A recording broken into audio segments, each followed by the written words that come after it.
Welcome to Pure Hustle Podcast. I'm Mike. And this is Orlando, and we're on episode 89. Oh, 89? That was a loud welcome. Did you notice how loud your welcome was? Was it loud? If it's good though. Like, you know, if you're late and you're like listing or you're taking pictures and it's like 1 a.m, you're like, you will wake up. It'll be like the welcome. I'll lower the volume there. No, don't lower it. Keep it. I thought it was awesome because we're pumped. I don't know what it is, but Mike and I came into the studio today and we were actually like friends when we walked in. And what does that mean? No, just are we not friends sometimes? I'm just messing around. But we have this energy about us, and maybe it's because it's not late at night. Maybe that's the change. Yeah, we're recording in the middle of the day, which is a big difference because when we record, it's usually like 3 or 4 hours past my bedtime. I know, and this is an hour after I wake up, so it's a good time.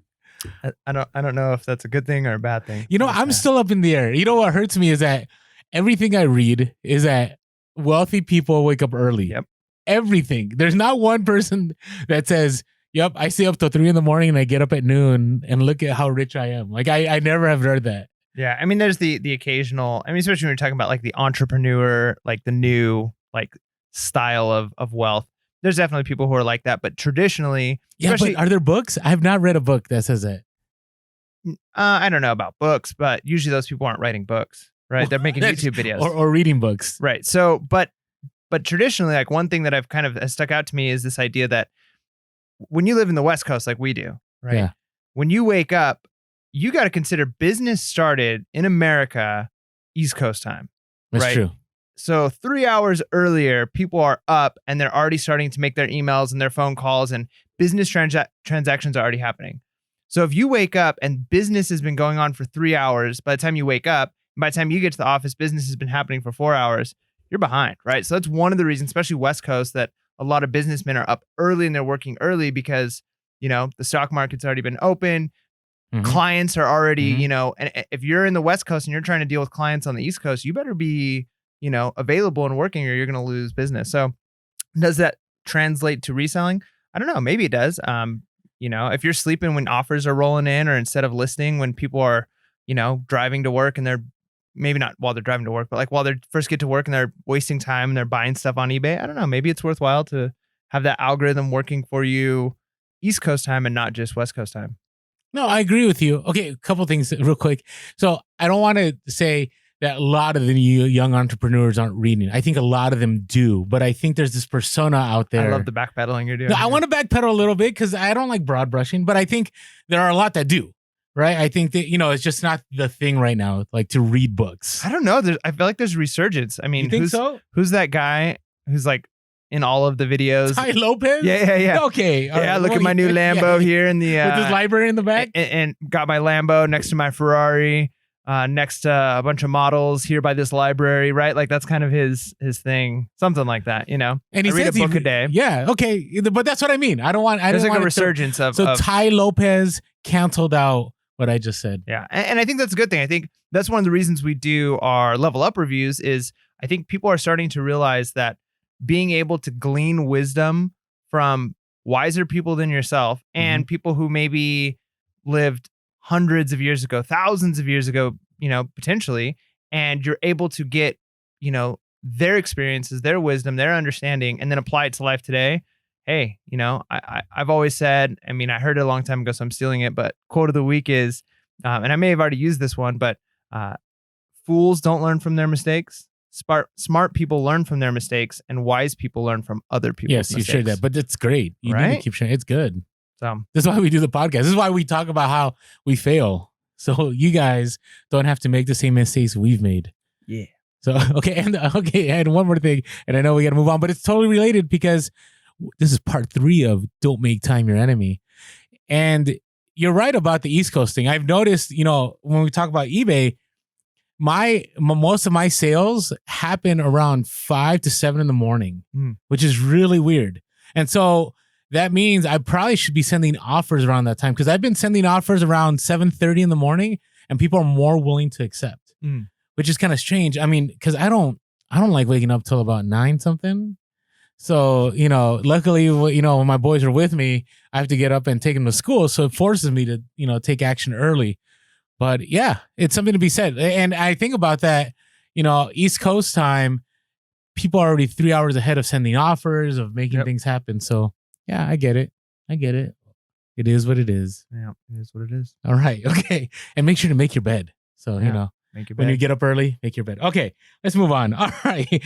So we want to talk about don't make time your enemy. The first part we talked about, the different ways that you can do it by, implementing different.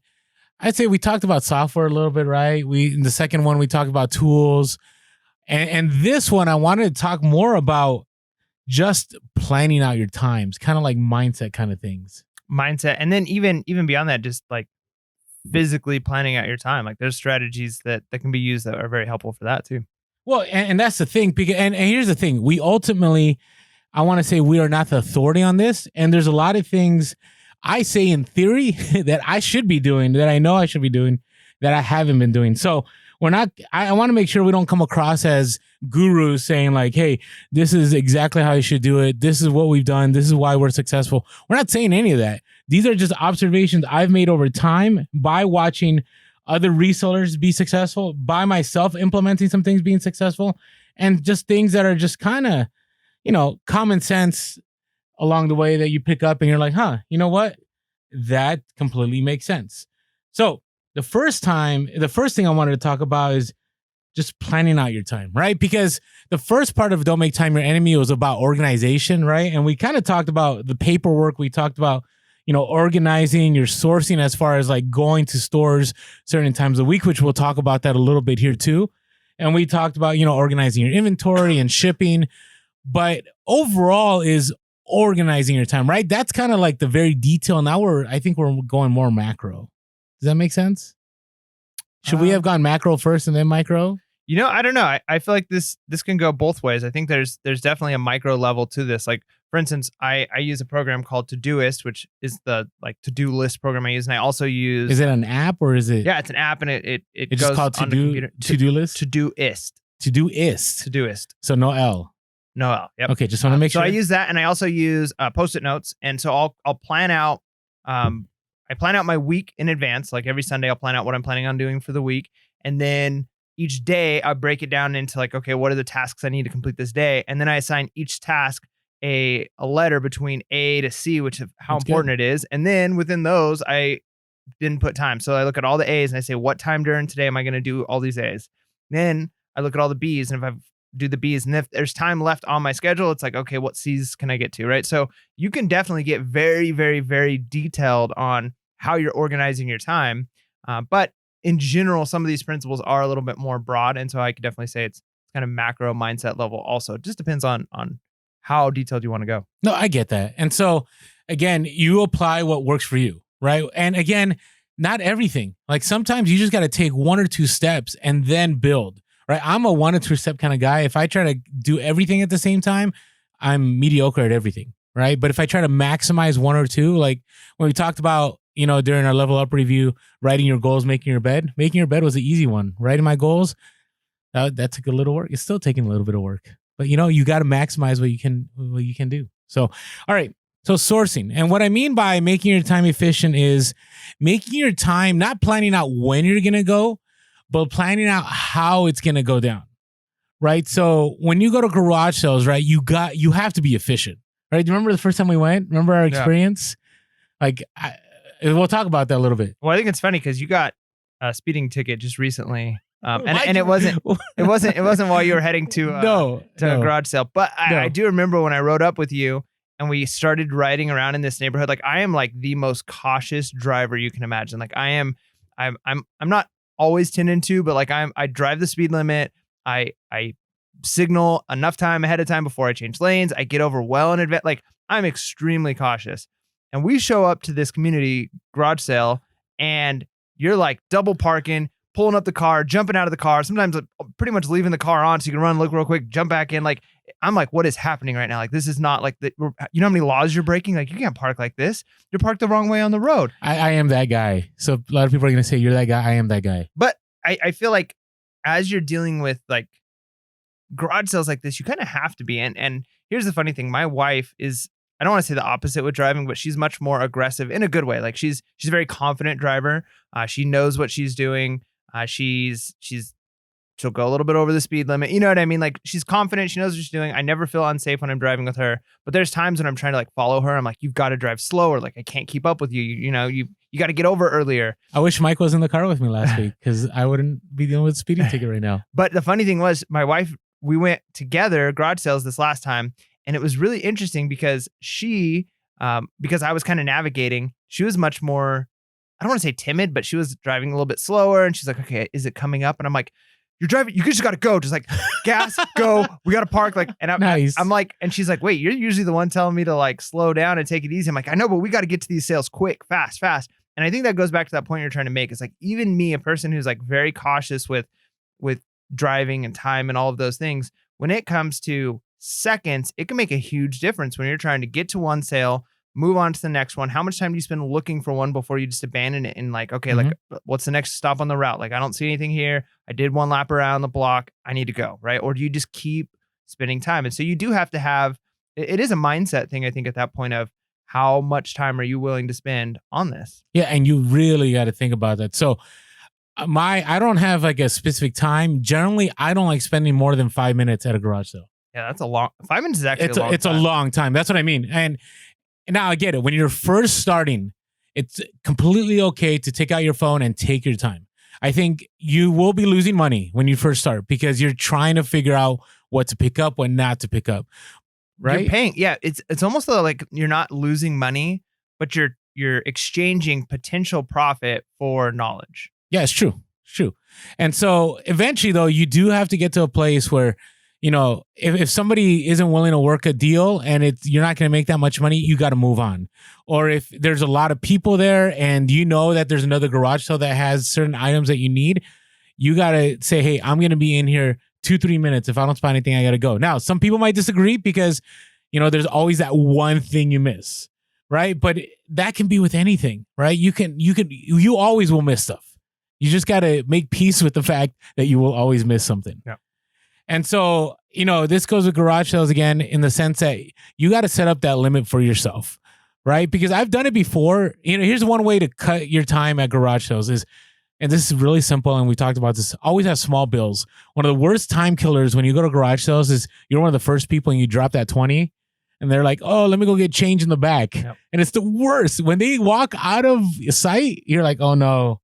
Like I've done it and it's been sometimes 5 minutes, sometimes 10 minutes. Sometimes I've actually just let them keep the $5, whatever, and just left. Yeah. Because it wasn't worth me losing whatever profit I could have made later on. Yeah. And honestly, I only usually have cash now there's like a couple of thrift stores that are cash only, and then there's garage selling. And so whenever we have cash, like extra cash for things, if it's 20s or things like that, I have no problem like saying like, hey, you know, like I got to pay for whatever. I've got cash in the car. Like, oh, we got to pay for parking. Like use this money. Mm-hmm. But if it's like 5s or 1s, like I'm holding on to that stuff. Like sometimes my wife is like, oh, we should just use the cash to leave a tip. And I'm like, no. Like I need that. I need those 1s, right? Like nice. I can't give the 5 and the 1s. Like I need those. Like put it on the card, you know, because having those small bills are really important. And even change, like I don't usually carry a lot of change, but like inside of my wallet, I have change in my car in case I need to restock it. But I keep like $1 in quarters in case there's something at a garage sale where someone's like, oh, it's only 25 cents. That's the only thing I want. At that point, giving them $1 and waiting for them to find your change that's like the worst, when it's like, this is such a cheap item. I don't want to be wasting time here. And yeah, it's at that point, I would say keep a few quarters, you know, a few things like that, because you need those, because every second counts and you never know when seconds become minutes. Yeah. Right? I've paid $1 for a hat that was only 25 cents because I'm like, I don't have time to wait. I can't keep the $1. And I know a lot of people are thinking like, what's 75 cents? But when you're thinking about that ROI percentage, that's a drastic difference, right? And if you're thinking of, if you are losing a couple of dollars each time you go, well, that's a couple of dollars every weekend. And that's, you know, if you're doing every weekend, almost all year long, like we're doing, like that's, you know, $100. Well, what item could you bought for $100 that could have been worth $600? You know, so like you've got to think of potential loss, not just, oh, it's just $1. Who cares? No, I agree. So you're presenting both sides. You're saying that 75 cents could add up over time. And so I think both are right? You just never know. The other thing I want to talk about is sometimes at garage sales, you get stuck wanting to test out an item, right? So you see something electronic, and listen, if it's cheap enough, and again, you might present the other side here. I say if it's, a certain amount that you're willing to lose money on, don't even bother testing it. Just go with it. Yeah. And I have picked up a lot of duds. I've had people, the most honest looking people going, oh, we just used that dual deck VHS, VCR, whatever item last night, and it was working perfectly. And I'm like, sure, here you go, $5. And I leave, go home, won't even turn on. Right? But you got to think about the time that you're losing when you're like, okay, where do I plug this in? Yeah. Hey, do you have any VHSs on you? Can I use this DVD? Like that could end up being a 10, 15 minute ordeal, and you could be losing profit from the next garage sale. Yeah, I never test things that are inexpensive like that at a garage sale. I mean, we've talked before about bringing batteries for like little things. Like, okay, let's say there's a Walkman and you're like, hey, this might be worth a lot of money if it works, but if it doesn't work, it's not worth anything, or, then that's worth throwing a couple batteries into. But yeah, if you're dealing with, hey, can I plug this in? I think the one time I actually got a deal because of it, but there was and I've talked about it on the podcast from a library, like a government library, was this like recorder thing where you put tapes in and you could listen to audio from the library. And this is a really expensive thing. And I think it was for the seeing impaired. And it was really cool, worth a bunch of money, but I didn't know if it worked, and I had to plug it in. And I was like, does this work? And they're like, I don't know, but like, we'll sell it to you for $20. And I was like, okay, if I'm going to pay that much for this thing, I need to know it works. Mm-hmm. And so we found an outlet and I plugged it in their garage, and it did not work. And they gave it to me for a few bucks. Right. And I was able to sell it for parts for like 70 something. So I ended up, it worked for me in that instance to test it. But a lot of times, yeah, if it's a VCR that you're getting for $5, just give them the $5, and it's if it doesn't work, well, that was a loss. Who cares? Yeah, and I'll show you the bad side. The bad side is the other day I bought a stereo, like an amp thing, and it was selling for $300 on eBay. And the guy wanted 70, and I haggled him down to 45. And he said all the right things, right? He was super good at negotiating. Like he didn't, I didn't give the first number. He wanted the first number. He gave the first number, but then he's like, hey, I got somebody coming who's going to offer me this. I mean, he gave all the good things.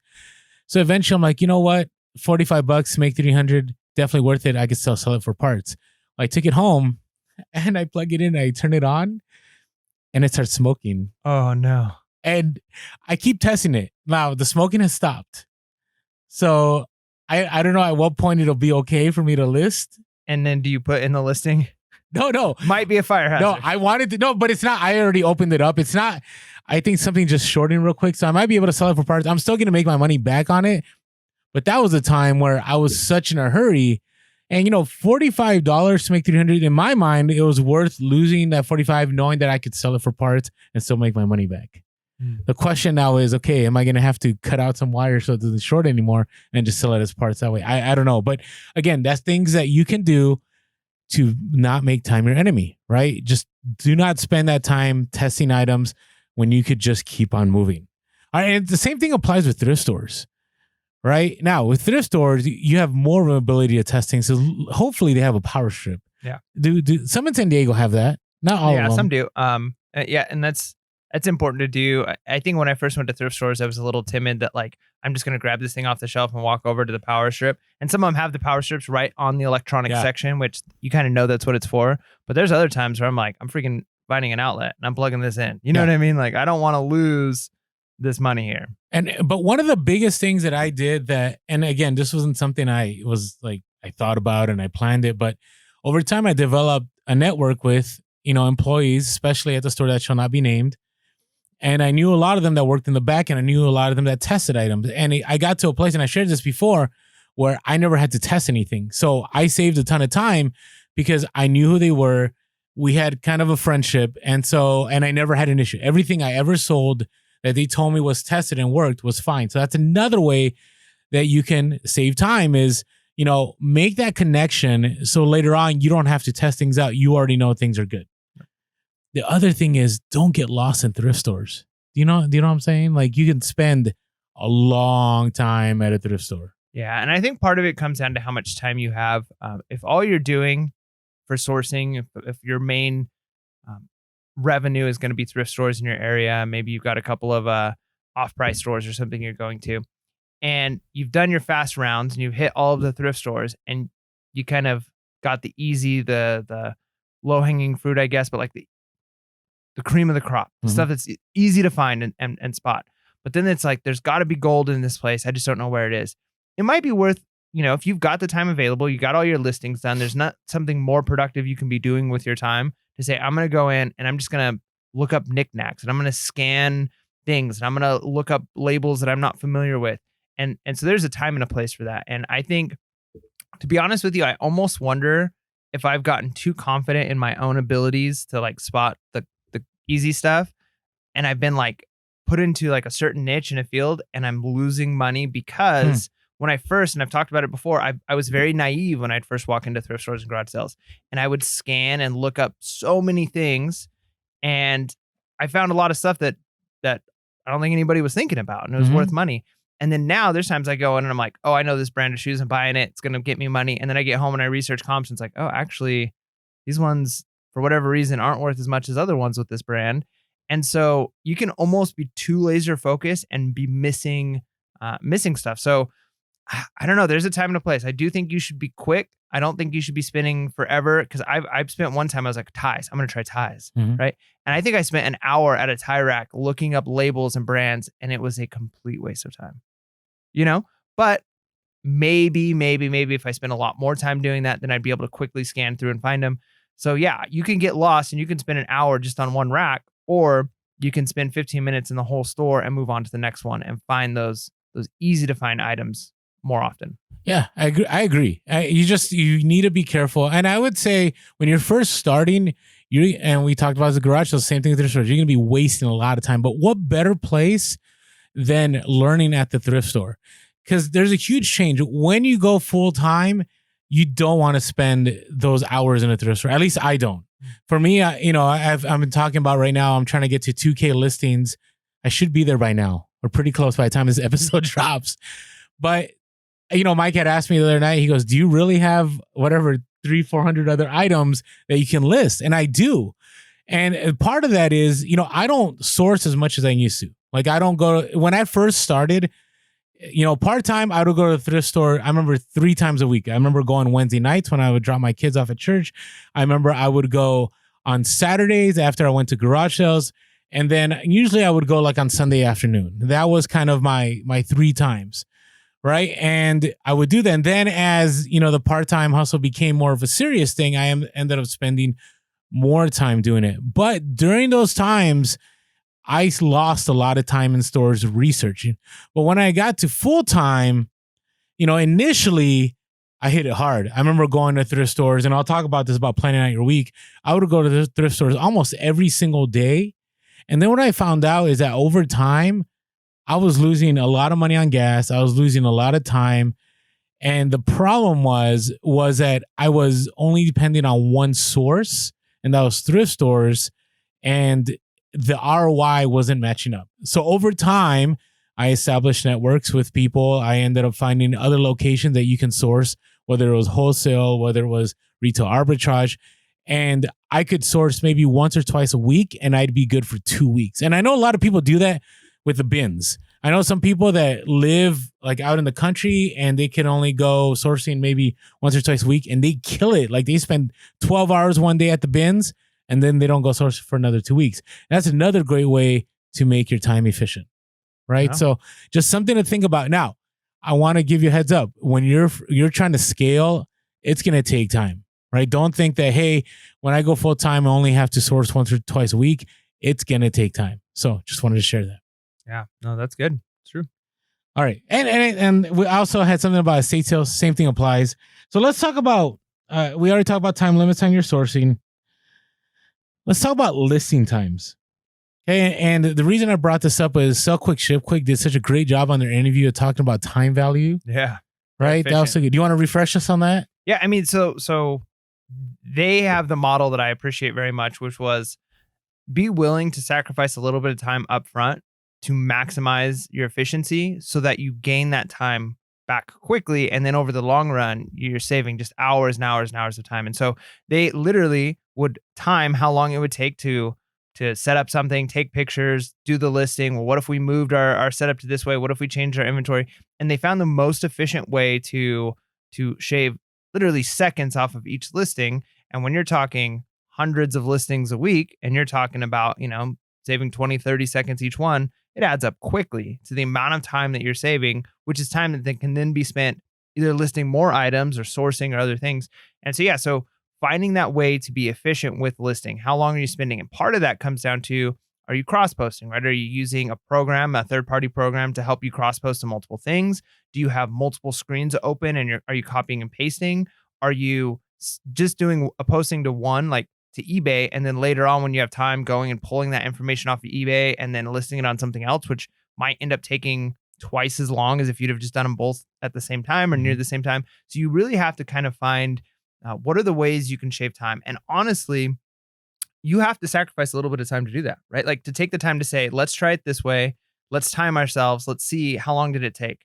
All right, let's try it this way. What if we do this? Instead of just going, you might waste a couple hours in a week, like trying to figure this out. But over the course of the next month, you're going to make up way more than that hour once you find what's most efficient in your space, what's most efficient in your current setup, and then you're going to have over the long run just exponential increase in the amount of time you have available.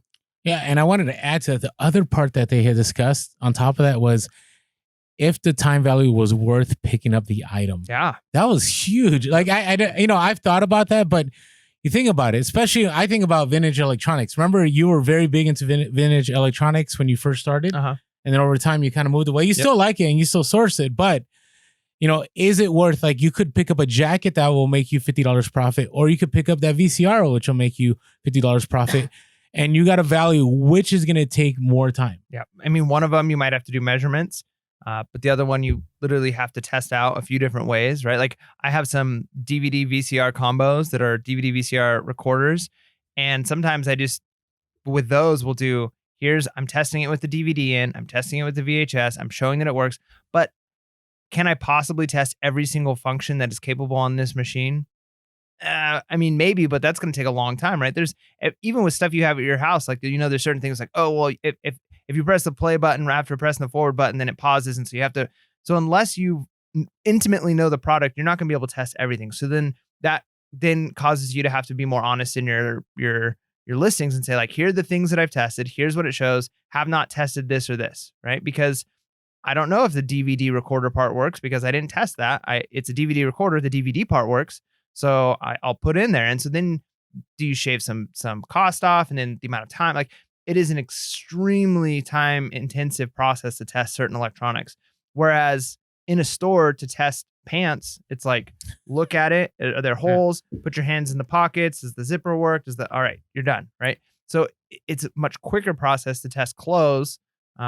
And if you can get the same ROI, it's a no-brainer. Yeah. And one thing I do want to add to that, you got to think sell-through rate too, though, right? Because clothing is a very saturated market. So your item might sit longer instead of the DVD recorder, which may sell faster. So you got to take all those things into consideration, because I think one of the things we don't talk about much is sell-through rate, like how fast do items sell. Now, I know why we don't, because we're long tail sellers. At least I Mike's kind of, I know you like fast nickel on some things, but for me, it's like listen and forget it. But I think now, as we're moving with promoted listings, as these item specifics are kicking in, or hopefully by now they've kicked in, or whatever, as eBay is moving more towards this route of trying to get things to sell faster, its sell-through rate is going to matter too. So you got to measure if the time you're spending is going to be good enough for an item, to maybe sit a month or 2 months or 3 months to get that money back, right? That's another part of don't make time your enemy, is don't make the time that something sits your enemy and you have money tied up. So you got to think sell-through rate also. Yeah, sell-through rate's important. And then even along those same lines, we've already talked about shipping, but this kind of goes along the same process of what do you pick up? And shipping a VCR takes a lot more time than shipping a jacket or a shirt, right? So you've got to consider that part too, is the amount of time it takes, not just the testing, but the packing and the shipping, even the storing, right? Like it's, if you've got a good system set up for clothes, it could be just seconds to get the right clothing item out. If you've got, lots of electronics stacked on each other, you might have to move like 5 electronics before you can get yours out. And then you got to put those back. And so the amount of time it takes you, even just to move a product from shelf to box, you've got to consider that too. Yeah, that is. I will tell you, I've had those experiences where I've sold an electronic, and I'm 30 minutes into packing and going, "What? Why? Yeah. Like, why did I list this? Was this worth it? Like, I had to bubble wrap it. I had to float the box. I had to make sure the corners were, padded well enough. I had to tape it. It took a lot of work where I had another item that, it was really easy. It was already in the box. All I had to do was, slap a label on it. Right. Yeah. So when you're sourcing, in order to make your time efficient, you got to think about how much time is it going to take you from point A to the final step of shipping the item out. Yep. Right. So that's good. All right. The other item is, about planning out your times is days of the week. I think that's huge, especially when you're full time. I'm speaking to myself because I found that when I went full time, and I've shared this before, I thought I had a ton of time on my hands.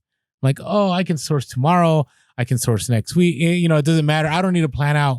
And what ended up happening was I was wasting a lot of time. Right. So, and I'm not saying you have to have a set schedule every week. Like, hey, Monday, Tuesday, I'm doing this. Wednesday, I'm sourcing. Thursday, I'm taking pictures. Friday. Now, there are some people that do that very well. Yeah. There's some that they'll take all their pictures on one day and they'll put them in drafts, and then they'll list all another day. They'll go sourcing for eBay one day. They'll go sourcing for Amazon another day. That's one way to do it. Or you can do it week by week and go, okay, the way this week looks, I'm going to take care of all my eBay stuff by Sunday. And then Monday, Tuesday, I'm going to do FBA. Wednesday, I'm going to pack all my FBA. I'm going to go back to eBay sourcing on Thursday and so on. But in order not to lose time, I really think you got to have that planned out, or you end up going, you know what? This is good for Amazon. This is good for eBay. You come home and you have all this junk that you have to sort through.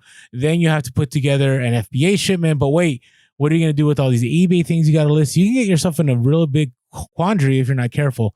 So planning out your week is super important. Yeah, I don't know if this is a phrase people used before, but it just came to mind, is this idea of like structured fluidity, right? Like you've got to have, I think you should be structured with how you're using the days of your week and the times. It should be consistent, but then you also have to be fluid when it's, Q4 comes, or this week looks different, or there's a sale happening, or maybe I'm running low on inventory, so I'm going to change. So you have to be willing to be fluid and adapt, but you should also have some sort of a structure that you're adapting based on, right? So it's not, I think it would be a bad idea to just go into every day or every week, just kind of like, we'll see, right? Like I think you should have a few structures that you kind of, a skeleton of a plan, and then it adapts and morphs depending. But you should have, probably there's a few different key ones that you're going to be returning to over and over, and having that structure. I mean, I just think about it with kids, right? Like as humans, we're very like creatures of habit.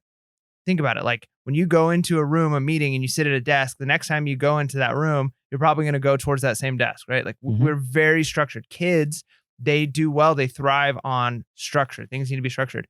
And yet in our own lives and businesses, we often kind of go with this like loosey-goosey, and we lose the structure, which could be a big part of what helps us, not just with productivity, but sometimes just sanity, just feeling like you're in control of something. So I do think you should have a certain element of structure, how you're using those days of week, but then also being free to say, unless I need to adapt. And if I do adapt, it's going to be structured. It's not just going to be, well, who knows? Yeah, I agree. And so, for instance, mine is I have 4 days that I really work hard. The other 3, I don't. I mean, I still do reselling stuff, but the first day, I take care of as many eBay listings as I can.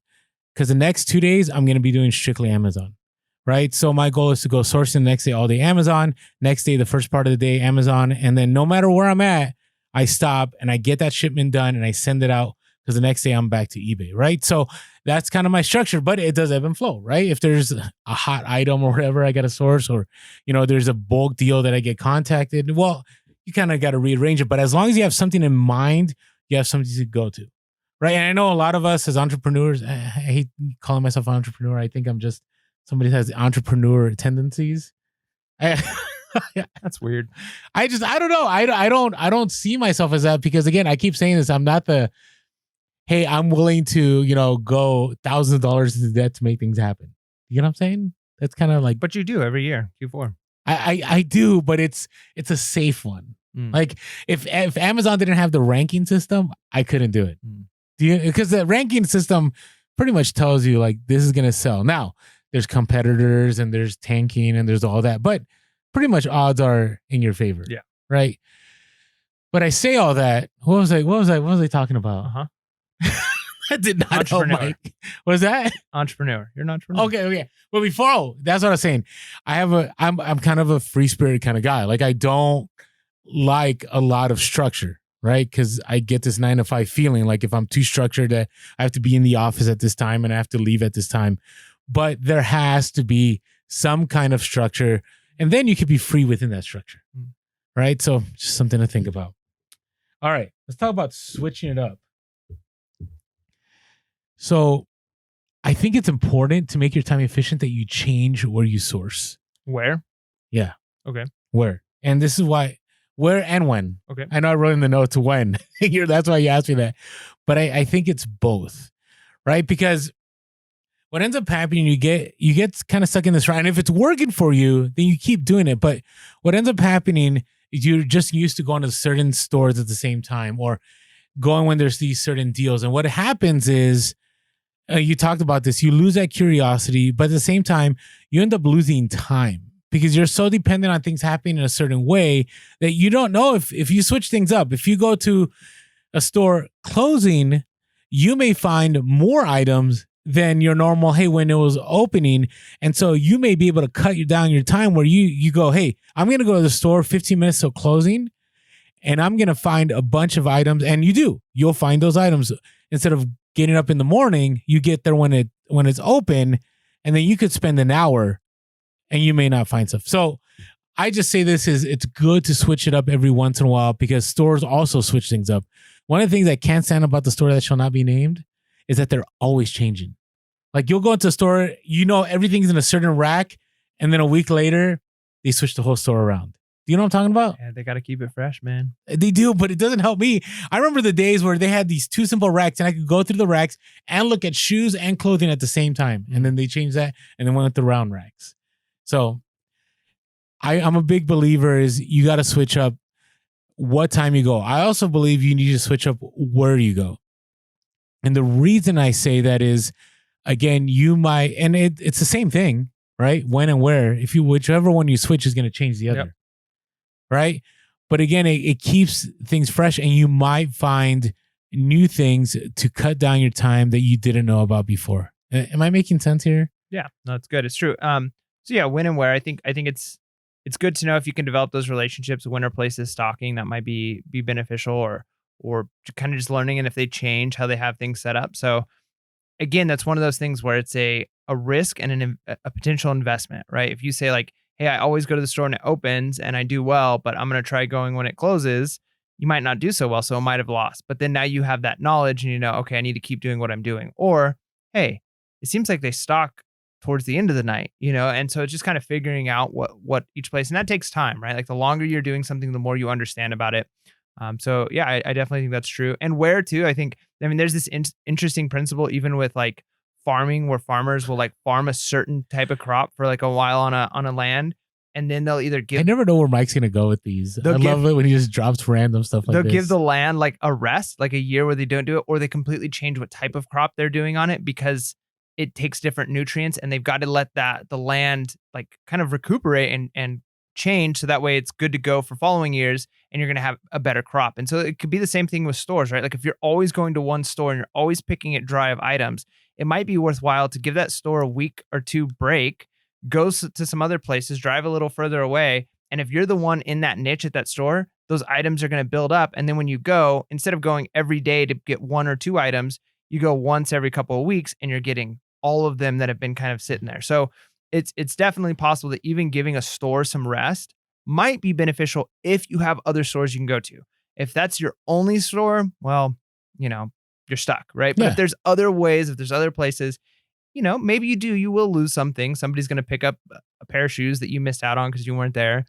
But at the same time, you're finding out and you're learning other places, and you never know. You go back and you're like, hey, here's a week's worth of stuff. And one of them's now 50% off because it's been a week and nobody's picked it up. And if I would have came the first day it came out, I would have grabbed them, right? So you might end up making money. No, agreed. And let me just give you an example. So there was a store that I would always go to right before it was closing. And the reason I went there is because they were kind enough for me to source after they closed. So I would be kind of like the only person in that store. Well, what ended up happening, I would do that 2-3 times a week. And it was really successful for a long time. But what ended up happening is what I noticed is I would get in there, 15 minutes till, and I'd be there half hour after. And it'd be a good 45 minutes. And over time, I noticed that I was picking up less and less and less. And so I was actually losing time because I would keep looking and going, there has to be something. I'm the only person here. Like, I need to be able to find something. Right. And then I said, I'm going to go in the morning. I'm going to go there when it opens. And what ended up happening is when I would go in the morning, I would find more stuff within the first 15 minutes than I had previously in the last 15 and when the store was open after for me, when they let me stay.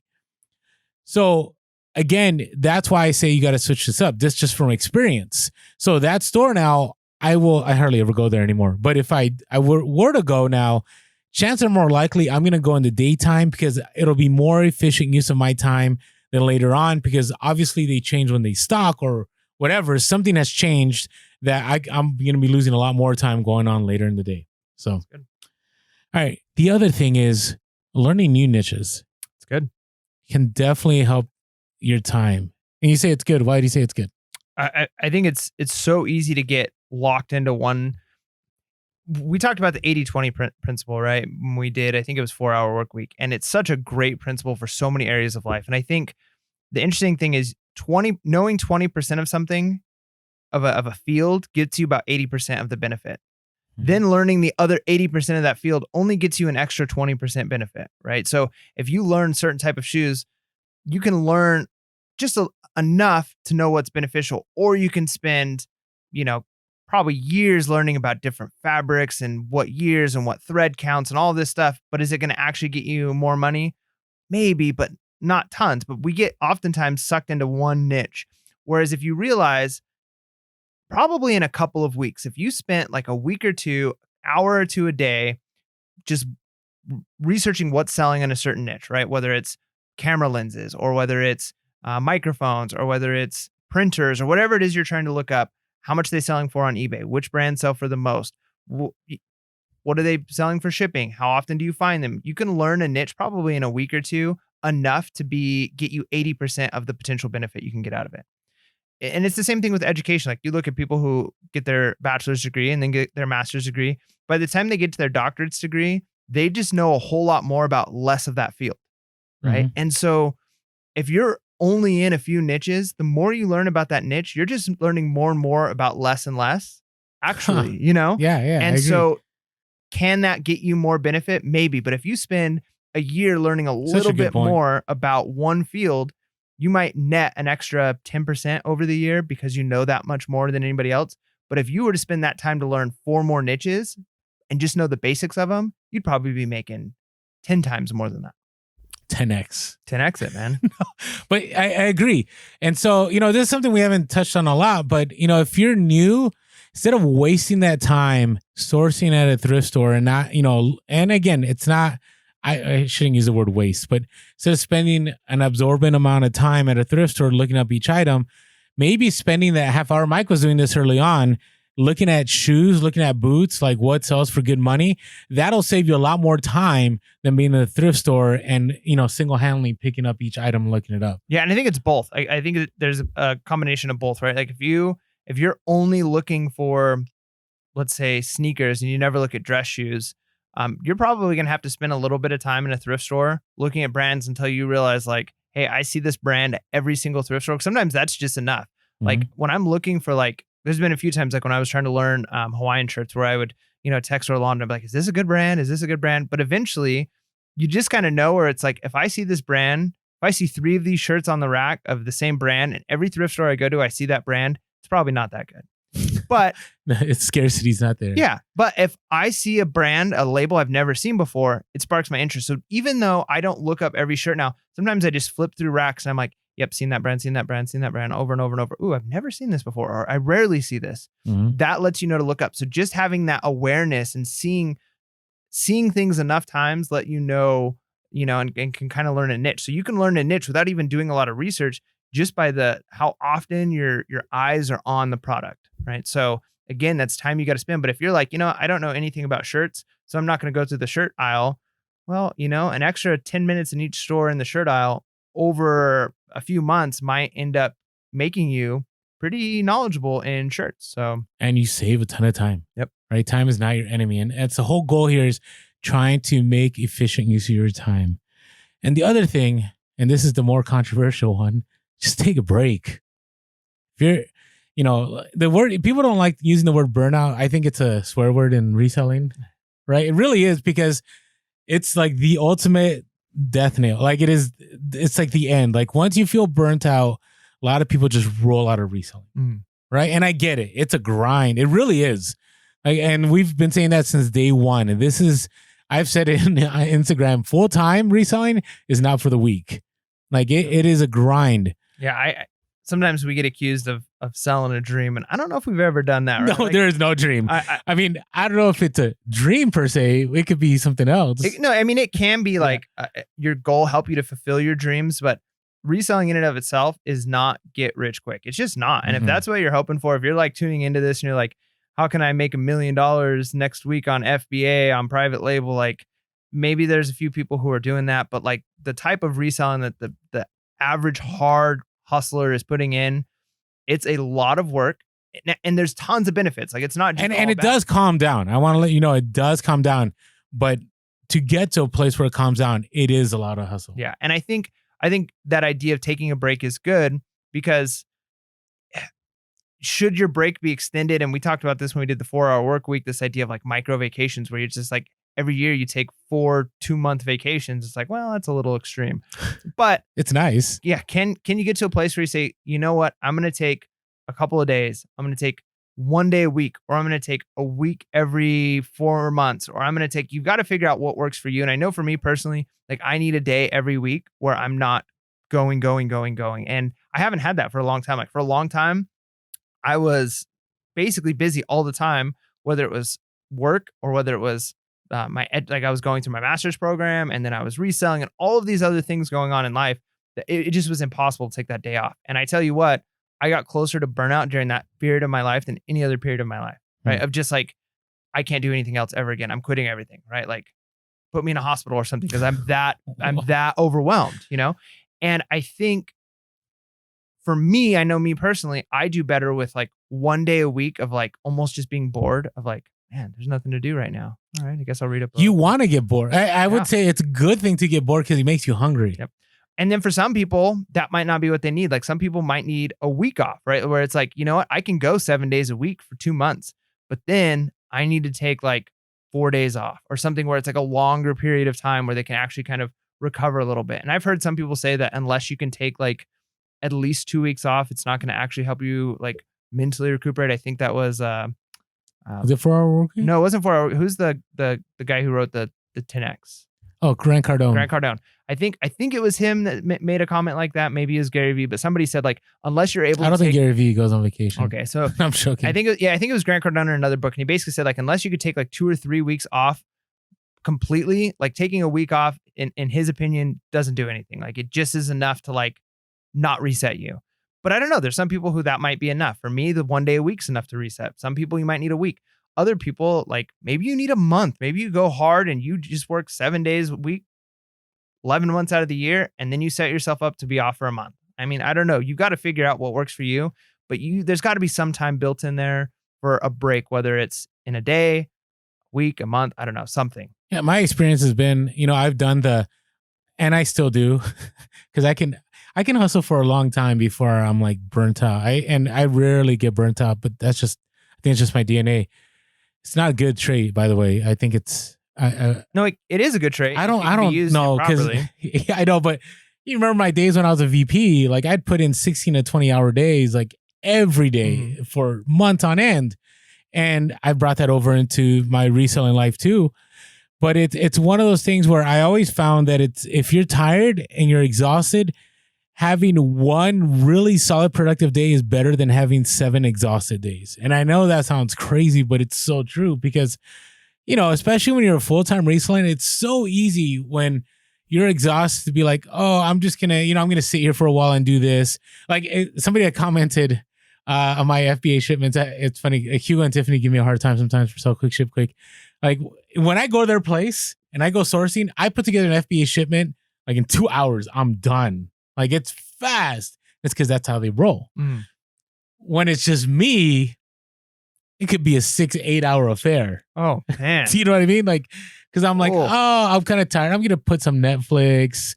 You know what? I'm gonna make myself some lunch. Like it just takes a process, right? And so I'm not making efficient use of my time. I'm glad you're willing to admit that. I think that's a good place to be. Well, I kind of like it too, though. You know, in the sense that I know it sounds bad, but I don't feel as hurried. You know, because when I was part-time, when I was doing the VP stuff, you know, all I had was 2-3 hours a night. So I had to hustle in those 2-3 hours. Now I have a little more time, but it also can get dangerous because if a shipment's only taking me 2 hours to put together and I'm spending 6 to 8 hours, that's bad. You know, I like it. I'm saying I like it in the sense that it's fun, but it's not good for business. Yeah. If you're looking at maximizing your time, being efficient. Yeah. I think there's a place to be said for that. I mean, there's times when I'm grading papers for work. And as I'm grading, like I've got a YouTube video on in the background or something, and enough that like it slows me down, right? Because my attention is divided. Yeah. And so I go slower, but I enjoy my time. Or I could pound it all out in half the amount of time, but it's going to be miserable. And so I do think there's a place kind of finding that balance of your own happiness. Now, 2 hours to 8 hours, that might be a bit much. Okay, so maybe I might be embellishing a little bit. I do think there have been those times that has been 8 hours though. Yeah. So, but you know, you really get stuck on something and you know, you label things a little bit slower. You know, it just happens. You got to label faster, man. No, I know. Faster. I'll make it happen. Maybe if you're using that thermal printer more, you'd be labeling faster. Oh my goodness, a thermal printer. Well, I'm going to take this out for while we talk about that. But hey, let's take a break real quick. And so, hey, it's perfect timing, right? We talk about break. Let's go to break. So we're not on a break, so don't go anywhere. Okay, but if you haven't been following us yet on Instagram, we are Pure Hustle Podcast on Instagram. We're also Pure Hustle Podcast on Facebook, and we're Pure Hustle Podcast on TikTok. Thank you all you guys that are coming over from TikTok that have been listening to our podcast. Appreciate you guys. Yeah. We'll go live eventually on TikTok. I'm really interested in the TikTok audience. Yep, hit or miss. Hit or miss. All right. So if you're on TikTok, you know what he was just referring to. All right. Hey, we're also Pure Hustle Cast on Twitter. And if you're listening to the podcast and you haven't caught us on YouTube, we are Pure Hustle Podcast on YouTube. Hit that bell button, hit that notification, and hey, hit those likes. That helps us a lot on the search, you know, and especially sometimes when, you know, somebody isn't happy with us and they put that thumbs down. Oh, I know. It hurts. It does hurt. It hurts just a little though, but it hurts. But hey, those thumbs up really help us up in the search. And we're always grateful for all of you that follow us on social media. Hey, we're always dropping different items there that we don't drop on the podcast. And same thing with YouTube. Sometimes we're dropping our PHP clips. So follow us there.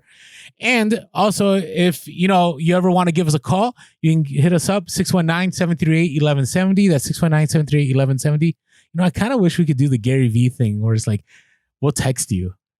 That's his new thing, texting. Wouldn't that be cool? I think you could text through the Google account. I don't know how many people would want that. I'm not a big fan. I don't like getting my bills texted to me. Do you know what I'm saying? Yeah. So maybe we won't go down that road. And you could also email us, purehustlepodcast@gmail.com. That's purehustlepodcast@gmail.com. And as always, if you want to say thank you in a monetary way, there is a link below. Thank you to all of you that, consistently are donating and saying, hey, I made money on my shipping here. Thanks to you guys. Or I sourced this item and made a little profit. I want to help you guys out. Thank you so much.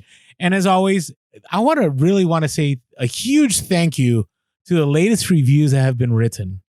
I thank you for all of them. The last few, remember we were talking about these earlier? Honestly, it's like the most encouraging. Like I'm going to be split here. Part of me says if you don't want to take the time, if you just want to go on and just give us the stars, that more than anything else you can do helps us out at Pure Hustle Podcast. If you can go onto iTunes and just drop us 5 stars. You could do whatever is fair, but give us a review. No, only 5. That's it. If you could give us a review, like that helps us so much. You don't even have to write anything, but when you do write things, like we read all of them. So like those right there, like there's times where Orlando and I are like, oh man, this is like rough. Do we really want to like do another episode this week? Like, should we and then we read a review and it's like, man, like, yep, we're sold. Yep, we're going to keep doing this. We're going to keep doing this. Like we're making a difference in people's lives. They appreciate what we're doing. And that it helps us out so much, not just in the search, because that's how people find us is the iTunes. Like it makes a big difference, but also it keeps our encouragement up and it keeps us motivated. So thank you very, very much. Yeah, I'm serious. It made our day. I mean, it made our week. I mean, they're just good. Thank you guys. And I think we're time. ready for that special All time. right, it's time for our next session. So we're going to take a quick break away from talking about making time your enemy, and we're going to be moving to, come on, hustlers. It's the freaking hustle of the week. Yeah. That is so good. We Told got you it was coming. Can we play it one more time? All right. Just one more time. It's that good. Come on, hustlers. It's the freaking hustle of the week. So good. You know, I gotta give it up to Mike. He never ceases to amaze me. He tells me random stuff about his life I never knew. He does random, like, if you ever so Mike is a pretty, I don't know, you're a pretty conservative guy. Like, you, like in public, you're not like grandstanding or that's just not you. I'm introverted. Yeah. You're introverted. But man, if you ever watch some of our YouTube videos, there's some things we do on TikTok or whatever. It's like, there's a whole nother side of Mike that I don't know about, which I'm intrigued by. It's good. It's good. So with that being said, that's a sweet hustle of the week, Mike. So, all right, let's get to the hustle of the week. All right. So the first one comes from Jordan. His IG handle is at Upstate Picker. So he's a self-proclaimed electronics nerd. I love it.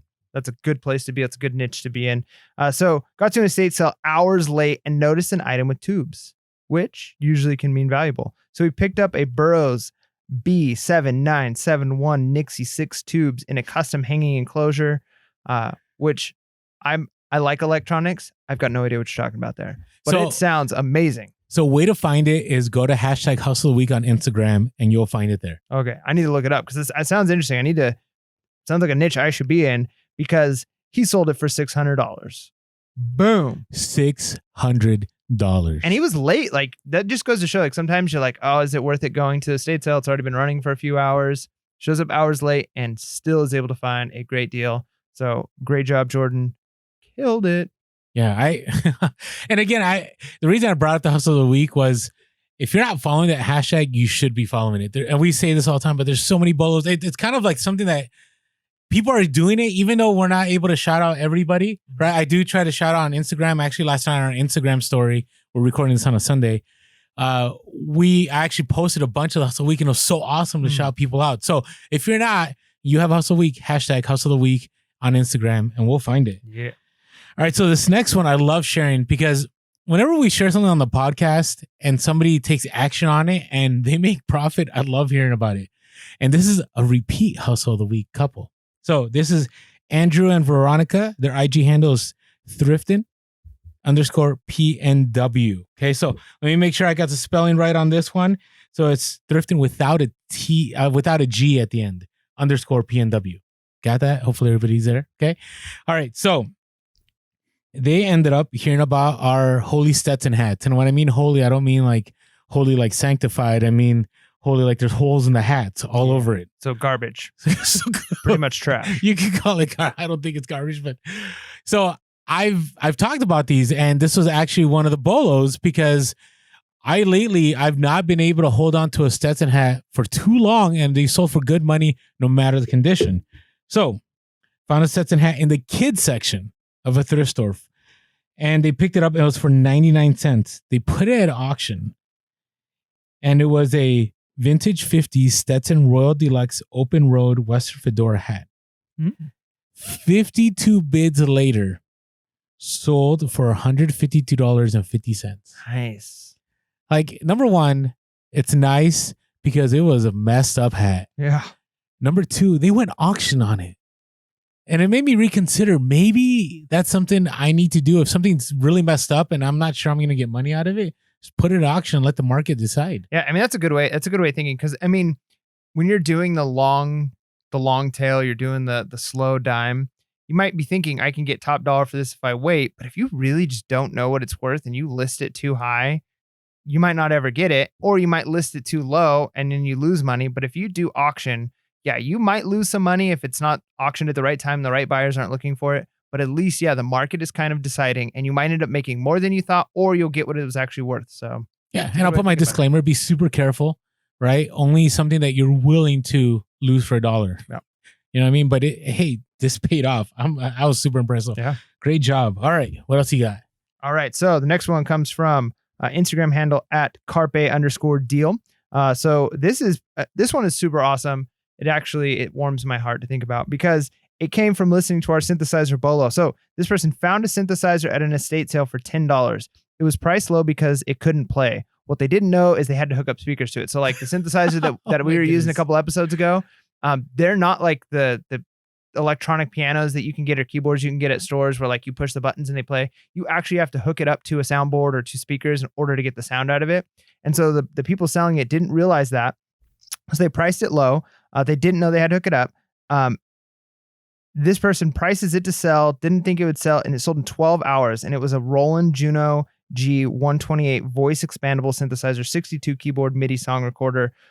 It sold it for $395 with free shipping. And I think I mentioned when I talked about synthesizers, I mentioned the brand Roland because I had a Roland SH201. That's what I played back in the day.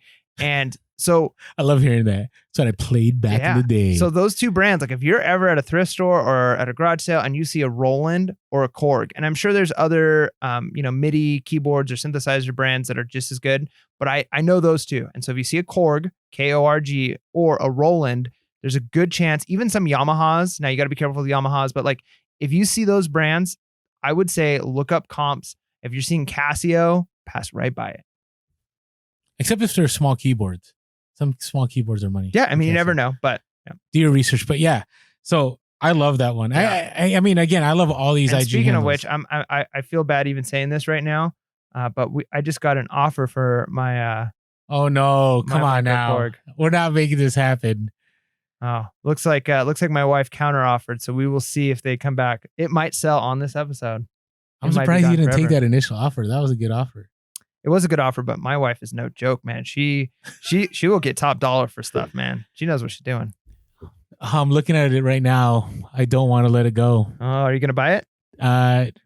No, but it's so now. I don't know. Maybe we just buy a MIDI keyboard. I don't know. I really love the synthesizer. It's kind of cool. Sad. Hey, thank you guys. Thank you, Jordan, IG handle, Upstate Picker. Thank you, Andrew Veronica, Thrifting Without the G_PNW. And thank you, Carpe_deal on Instagram. Sorry, you didn't get back to us with your first name, so I don't have your first name, so my apologies. But love the synthesizer flip that you did. That was awesome. Super legit. So, you want to share your hustle of the week? Yeah. So, mine, I don't know if I talked about this a while back. I was at a garage sale and it was actually towards the end of the day and I was kind of over it. It wasn't a great day. And I show up to this one house and I see a old like camcorder with a nice lens. I say nice lens. It was a different type of lens, kind of almost like an old school TV camcorder type camera. Okay. And I see this thing and I didn't know if it was worth money. And a lot of times you look up that stuff and I feel like they're just never worth money. And so I didn't even bring my phone out of the car. I forgot. And so I like memorized what it was called. I go back to my car and I look it up and I see that they're actually worth money. Right. And I'm like, ooh. And it's never good when you go to your car and then you come back. Like I feel like there's a little bit of negotiating skills or negotiating ability then. But I go back and I asked them how much for this camera. And I think they said like $10. And I was like, oh. And I can't remember how much they sell for now, but I know it's over 100. Were you making time your enemy at that moment? I don't think so. I was gonna, you can negotiate. I feel like negotiating is good. Now, I could have gone too long. I was like $10. I was like, would you do 5? And they were like, yeah, we'll do 5.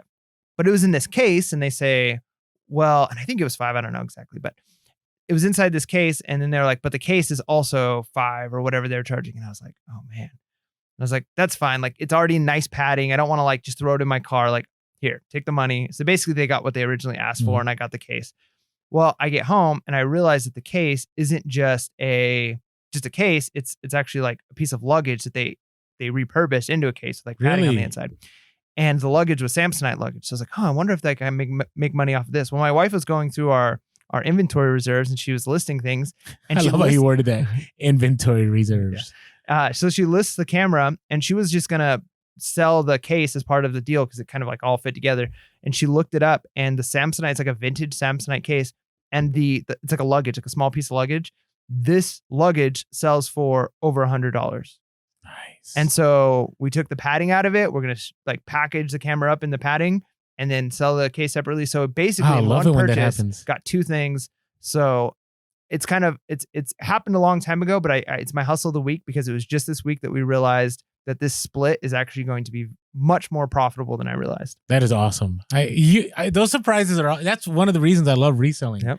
Is when you get those surprises, because I mean, that's not my hustle of the week, but I've had this bulk buy with these trains that I've kept talking about. And this wasn't my one from a year ago. I still need to list those. But I had this last bulk buy of trains, and the items I thought were junk are actually selling. And here's the catch. And maybe this should have been my hustle of the week, but I had a bunch of junk pieces I showed on Instagram. I'm like, hey, sometimes the bulk buys, you got to separate the junk. Well, I've had people contact me and saying, hey, why don't you lot those up together and I'll make I'll make an offer and if you could ship it here. I'm like, what? I was just going to toss this. Like, I didn't tell them that, but like, whoa, there's still money. And that was a nice surprise, right? So hopefully by next time, I'll be able to share that as my hustle of the week. Yeah. Okay, now here's my hustle of the week. So I went to Office Depot when some stores were liquidating back in June. And I want to drop a YouTube video. It's just been super busy, but I went to a bunch of Office Depots in the SoCal area that were closing down. In one of them, they had these pens, and these pens sold for about $12 retail at Office Depot. And they were on 90% clearance. And then it was like another 10% if you bought 12 or more. So I'm like, am I going to go big or am I going to go home? Right. So I'm thinking about this. And I thought about it for a while because the worst thing would be to buy a bunch of junk and I don't make any money on it. Right. And it's one of the reasons I didn't share this on Instagram because, I don't want people to know the specific things I was picking up. So I said, I go big. I bought 700 sets of pens at 67 cents. Whoa. Yeah, at 67 cents each.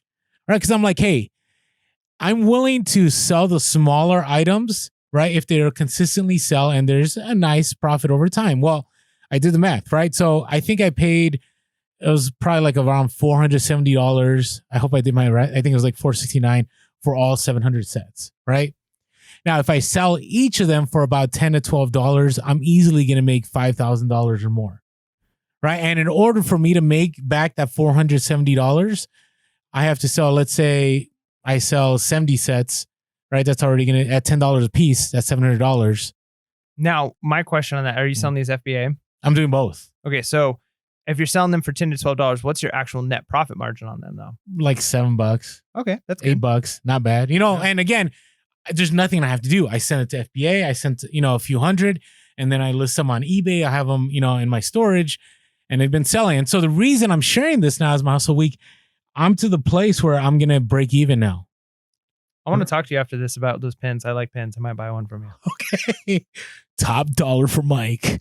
No, so I'm at the place where I'm going to break even and I still have another 600 or so pens. And so from now on, no matter how bad things get, I'll still keep selling these pens. Love it. And every single piece will be profit. So look for those opportunities. Again, it's risky. I dropped almost $500. It was a risky buy, but I look at the macro and the long term, and it definitely was worth it. And here's the funny thing. I thought I was going to sell most of them during back to school season. No, they're selling now, which I don't understand why, but I'm good with it. Hey. So that is my hustle of the week. I love it. All right. Thank you, everyone. Can we play the sound one more time just to close us off? All right. Come on, hustlers. It's the freaking hustle of the week. All right. There you have it. Okay. Now let's get back to, the last point here, right? To make time not your enemy, you got to think about when you best thrive. And I think this can be broken up into different things. First of all, during the week, what days of the week are you most productive? So for example, I am the least productive on Fridays.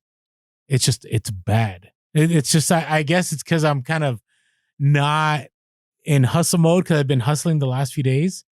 And then I know garage sales are the next day. So I'm really pumped about it. So Saturday, it is my busiest day of the week, from garage sales to processing the garage sales to taking care of FBA. Then I got family stuff. I'm moving, but I know that if I set things up for that day, things are going to get cranking. But I do know if I try to do any Amazon FBA stuff on a Saturday, it's going to be a mess. Now, I know when I source for Amazon, I'm at my best on Monday, Tuesday, Wednesdays in the daytime when there's no crowds.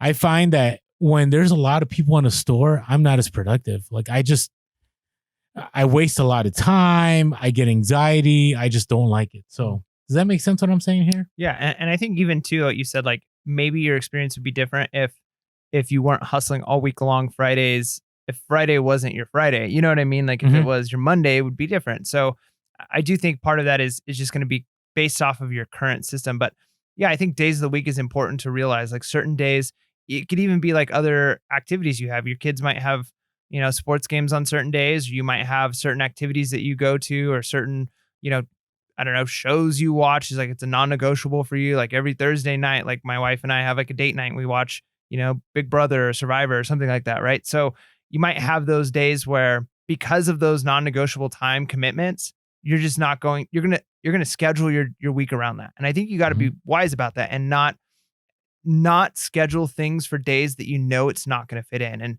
there's an interesting process. I can't remember what the exact number was, but there's kind of like a fudge number that everybody has on like how long things are going to take, because you always think things are going to take less time than they take, right? And if you're planning out your week and you think like if you're maximizing each day, you're going to end up with more things than you could possibly do. And you're going to end up with one of those days where you're not very productive because it's your day of, whether it's the day you need to rest or it's the day you've got, some other commitment, and you're going to end up feeling further behind because you've planned to do certain things on those days. So I think looking at a week, actually planning out and saying like, what days can I be most productive because I have time? And maybe those days where you've got, your kids, you're dropping your kids off at a soccer practice. Maybe that's the day when it's like, I can be very productive with listing because they're at practice and I can list. Or maybe that's the day I could do sourcing because they're practicing and I can go hit up these thrift stores that I'm not normally around. Or so you've got to be wise about that. I think that's good. And planning out your week and saying this day, nothing's going to happen. Or if anything's going to happen, it's only going to be stuff I can do on my phone. I'm not driving anywhere because leaving my house on this day just isn't going to work. Yeah, and again, it's also the days that you have the most energy, right? Energy is huge, which kind of ties into the next thing I want to talk about is what time of the day are you more productive? Morning. I know Mike's morning. I'm a night owl. Nope, it's morning for everybody. 100%. I'm just kidding. I don't know. I will tell you, I do my FBA shipments best late. Okay, here's the question though. Yes. And I only ask this. Okay, that's fair. Hey, that's what we're here for. And you're right. Like I do think some people are night people, some people are morning people. I just wonder though, because I know a lot of people who are up late and they do things late at night.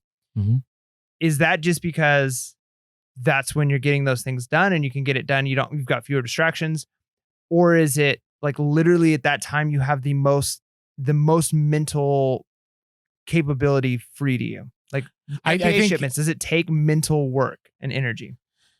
No, but it takes a removal of distractions. Okay. Right. So I think you bring a good point. To me, mornings are super distracting. Right. It's because, I get contacted by, people that are up in the morning, right? Because most people are awake in the morning.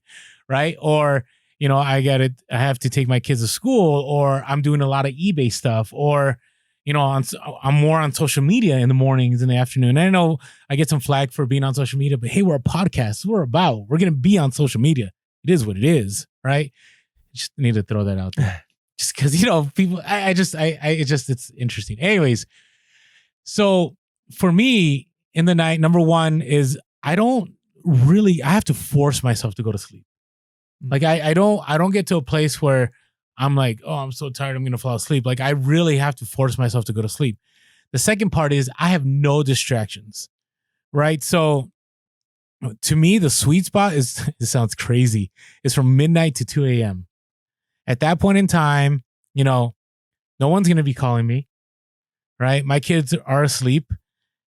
I have, in social media, most people are, unless, the night owl crew that I talk to every evening, they're still around, but most social media has calmed down, right? And I'm full of energy. I'm ready to go. And so I find that if I put myself and determine that I'm going to keep moving, I'll get it done late at night.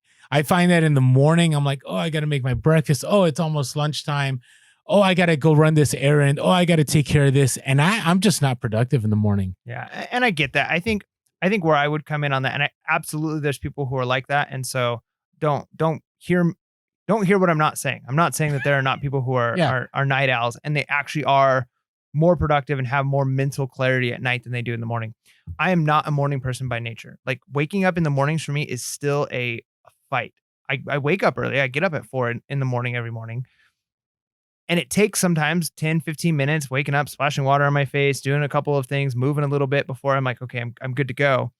But I would argue two things here. One is that idea of no distractions between midnight and 2 is the same thing from 4 to 6. Right? Like from 4 to 6, You're probably right. you're I'm not- not disagreeing with you. No, I know. I'm just saying like that for those who might not even say you're a morning person, because I think there's a lot of people who are not morning people. The reason where I see a benefit of the morning and why I choose the morning, and this isn't going to work for everybody, but is after the first like 15, 20 minutes when you get the sleepies out of your eyes and you're not like groggy anymore and you've got a little bit of energy going, you actually have the most mental clarity because you haven't had decision fatigue yet today. You haven't had to make a lot of decisions. You haven't. So when it comes to like the most mentally demanding tasks, I save for the morning. So hard things I'm going to read, difficult emails I'm going to send, all the things that's like the most challenging things that's going to take like absolute 100% focus. I do early in the morning. Then as the day goes on, I got the things that are like more brainless that I can do when I don't have that, like, I'm exhausted. I've had to make too many decisions today. So for me, that's why the morning works. And so my suggestion would be, even if you're not a morning person, give it a try, right? Like it doesn't hurt to say, I'm going to wake up at 4 and go from 4 to 6. Cause the nice thing is if you get that work done, then you've got the rest of the day where you've already got the hardest stuff out of the way. Whereas if you're saving your most important tasks, whether it's shipping, listing, whatever, until the very, very end of the night, I feel for me, it's always kind of hanging over my head. It's like, I've got to get this done today. I've got to get this. So then all day long, I'm thinking about it. So try both, see what works best for you. Maybe it's in the middle of the day. Or you've got like a time where don't have like a traditional job where you're, 9 to 5. And so you can have that like, hey, while most people like their lunchtime, that's when I get most of my mental work done. I don't know. So you got to kind of find what works best for you. Yeah. I mean, you got to just figure out, again, like I've said, what time of day is best for you. And life circumstances change things, right? So back in the day when I was married, like it was easy in the morning to be productive because I didn't have, I had another person there to help me with a lot of stuff and I didn't have all those distractions, right? And now, I have time in the evening to take care of things, right? And so that's when I take care of things, right? Some other people are in different life stages, right? If you got young kids, morning might be really brutal for you. Yeah, but again, you've got to define morning, right? Because when you're saying evening, you're talking midnight to 2. That's not like most people's. So when I say morning, I'm talking like 4 to 6 before your kids get up. So you still don't have those distractions. Yeah, but there's some people that have kids that get up at 4 in the morning and 5 in the morning. I have a kid that gets up at 5 something in the morning. So I mean, that's what you got to think about is whatever time, and again, whatever time you find you have the most energy. Sometimes people get tired and exhausted from mental things. Like they can't, if they've been dealing with kids or they've been dealing, with just stuff all day, they're exhausted. There are some people that they thrive off of that and they have a lot more energy from off of that. So you have to find whatever allows you to thrive. And if that's early morning, whether it's 4 to 6, whether it's 12 to 2, it's either way, it's going to be productive for you and you got to make it happen. Now, the last point here, and this is and I don't want to harp on this, is take every opportunity. Like, don't waste time. Like, and I'll give you an example. So one thing that always, and I've shared this before, one and long time ago, one thing that always made me laugh was when Clash of Clans came out. So Clash of Clans came out a few years ago, and it's where we worked, and everybody was on Clash of Clans, like everyone. And people would always be like, "Hey, Orlando, why don't you get on Clash of Clans?" I'm like, "Nope, I'm gonna be making money. I'm gonna be listing on eBay, and I'm gonna be, taking offers, whatever it was. I'm gonna be doing something that's gonna make me money. Clash of Clans is not making me money, right?" Some of you are like, "Hey, I gotta go," And again, I'm not trying to, call anybody out, but this may be something you're dealing with. Like, are you wasting too much time on Netflix or on Hulu or on social media? Is your social media cutting into your ability to be more productive, right? Are you wasting too much time on things that in the end aren't going to be profitable for you? Yeah. Right. And I would say I would call people out, and I'm not in a bad way, but like everybody for the most part, like you underestimate how much time you're spending on things that usually waste time, and you overestimate the time you spend productive. Like that's just natural human nature. We all do that. And so unless you're like real with yourself and say like, okay, where is the fat that I can trim in my life, right? Like, where are the things that I'm wasting time that's not useful for me? And there's actually like new like products, and I don't know if I would recommend them because I don't know anything about them. Not till we're sponsored. Yeah. But they're like these dice thing that you can put by your desk. I've seen them like advertised, and they have like different tasks on them, or you can like program it. And so whichever one's facing up is like what you're working on. So emails, so you have it face up on emails. And then if it's like you're on doing meetings, or you're on Facebook, right? And so you put on whatever thing you're doing, and it actually just tracks into the app on your phone, and it says you've spent however much time on Facebook, however much time sending emails, however much time. And that's like a tech way of doing it. But even just doing it yourself, like spend a week, and for a whole week, just write down how much time you start and end time that you're doing things. Like, hey, go ahead, watch TV, watch movies, do your normal thing. Like, don't do anything different, but keep track of how long you spend. At the end of the week, see how many hours are you spending on social media? How many hours are you spending watching TV? How many hours are you spending sourcing? Track it, spend the time to do it, and you might be surprised at what you actually find. Agreed. I mean, one of the simplest one is when I was, when I moved to administration, I had a little more time for lunch. And my kids hearing this, but I could spend a little more time. And what I ended up doing was I began to source during my lunchtime. But how many years did I go not sourcing where I could have been effective with my time and made that time profitable instead of saying, hey, you know what? I'm going to go take my time. I'm going to go find something to read. Like it was a waste of time. Right. So you have to, especially if you're building, if you're trying to scale, you have to take every opportunity of time to ensure that time is helping you win and not lose. I can't explain it anymore, but make it happen. And with that being said, make sure to be real, be relevant, and be reselling. Peace.